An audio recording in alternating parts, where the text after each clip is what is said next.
And in the passage that we read for our reading, the therefore takes us back to verse 32. Okay, go ahead.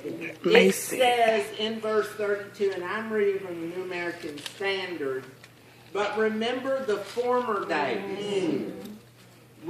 Many times going through life, we have to remember what God has done for us. Well, now, you better say something. In order to get us through tomorrow. And today. Now, that doesn't mean that we dwell on the past. But many times we have to remember the blessings that God has given us.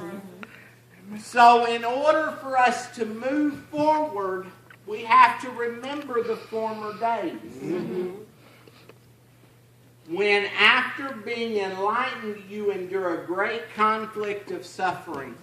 Everybody, I don't care if you've been a Christian 5 minutes or 50 years, you're going to endure suffering. That's right. Because if you're not enduring suffering, let me tell you, the devil's already got you where he wants you. That's right. That's right.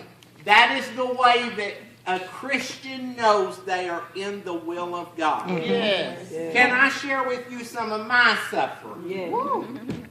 When I was younger, I attended a white Southern Baptist church all my life. Well, When I came to seminary, I started attending a black Southern Baptist church. My church back home in Kentucky got very upset.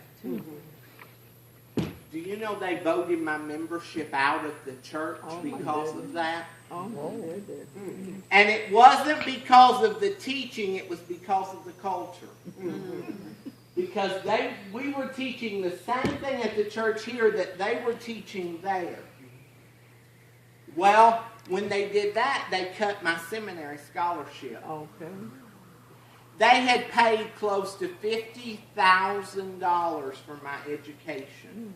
That church took me to court and wanted me to pay that back Oh my goodness. Go ahead. to the church. But listen at what happened the day in court.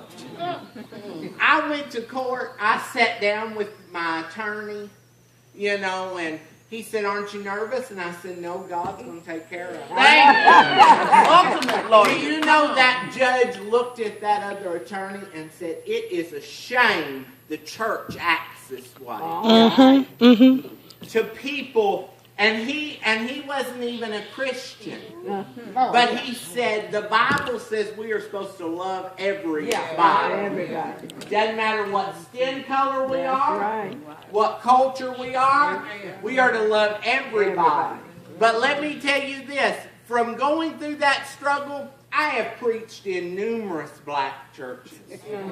All across the United States. I was in Memphis last summer.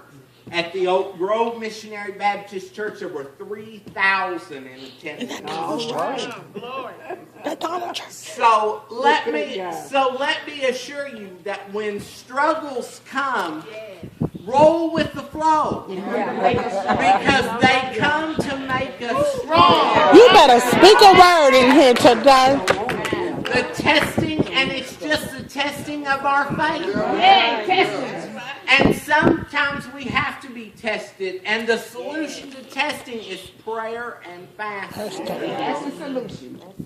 We're going to walk through there. Still stay up front, because I know you're going to say some more. Just stay there.